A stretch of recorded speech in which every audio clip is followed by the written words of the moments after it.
Goeiemôre en baie welkom by vandag se oordeenking. Kom ons buig net die hoofde saam in gebed. Here, mag U genade oor en deur ons spoel elke dag. Amen. Ons voorlesing vanmôre is vanuit 1 Korintiërs 1 vers 3. Genade en vrede vir julle van God ons Vader en die Here Jesus Christus.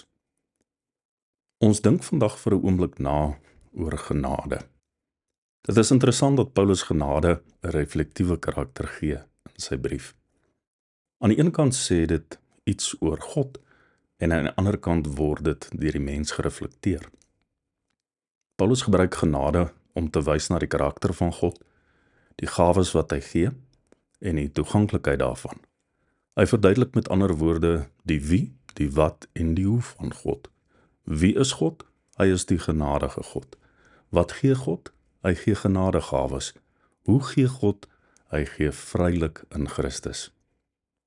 Aan die ander kant word genade gebruik om die mens se karakter van dankbaarheid teenoor God uit te druk, sowel as liefdegawes wat gelowiges mekaar vrylik bied as hulp.